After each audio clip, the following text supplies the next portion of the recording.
В специално подредената зала на женското крило на затвора Коридалос бе даден ход на делото срещу лидери и членове на гръцката неонацистка партия Златна зора. За Гърция това е историческо съдебно дело. За първи път лидери на политическа партия сядат на подсъдимата скамейка като обвиняеми в криминален процес. Исторически са и параметрите на делото. 69 обвиняеми, 130 свидетели, 150 адвокати. Само 40 от обвиняемите обаче се явиха лично в залата. Сред тях беше и бившият депутат от Златна зора Статис Букурас, както и членът на организацията Георгиос Рупаяс, обвинен, че е физическият убиец на рапъра Павлос Фисас. Ръководството на партията не уважи съдебното заседание. В съда обаче пристигнаха пострадали от действията на неонацистите. Είμαι πολύ συγκινημένος σήμερα ότι ο αγώνας κατά του φασισμού μας φέρνει σήμερα στο δικαστήριο. Έχουμε πλήρη εμπιστοσύνη στη δικαιοσύνη ότι θα κάνει το καλύτερο. Να απαλλαχτούμε από τον φασισμό και από τον ρατσισμό, γιατί η Ελλάδα αξίζει μια θέση μέσα στην κοινωνία, μέσα στο σύνολο του παγκόσμιο σύστημα, καλύτερο από αυτό που είχε σήμερα, και αυτό θα φέρει, όταν θα απολεμήσουμε το ρατσισμό και θα πολεμήσουμε τον φασισμό, θα φέρει επενδύσεις στην Ελλάδα από κόσμο που δεν μπορούσε να πατήσει στην Ελλάδα λόγω φόβο, λόγω θρησκεία, λόγω υπηκότητα.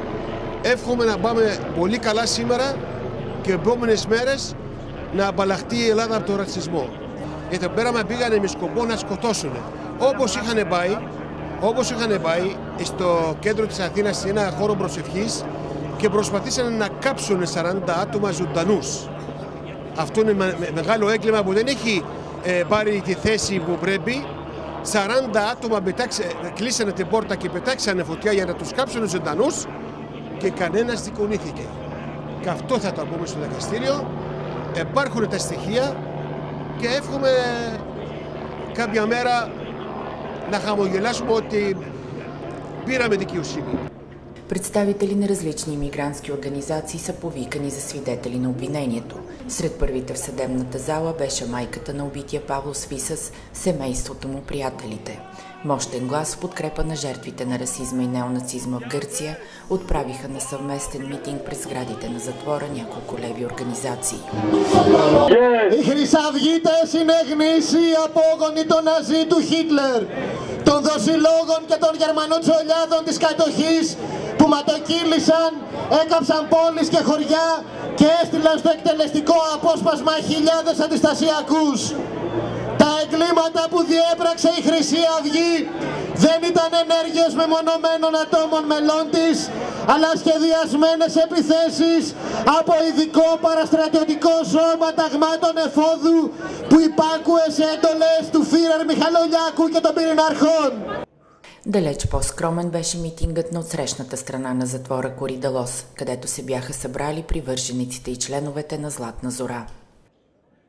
Тричленен състав на гръцкия апелативен съд трябва да реши дали Златна зора е нацистска организация, която е действала под прикритието на политическа партия. Това твърди в обвинението си заместник главния прокурор, като прилага в подкрепа на тезата си случаите на убийства на политически противници и чужденци, извършени от членове и лидери на Златна зора. Тъй като един от обвиняемите не беше представен от адвокат, заседанието се отложи за 7 май. Съдебни анализатори определят неявяването на ръководството на Златна зора като отричане на правосъдната система, а адвокатите на обвиняемите ще използват всеки случай да бойкотират и отлагат процедурата на правораздаване. Oh bella ciao, bella ciao, bella ciao, ciao, ciao, partigiano, portami via, che mi sento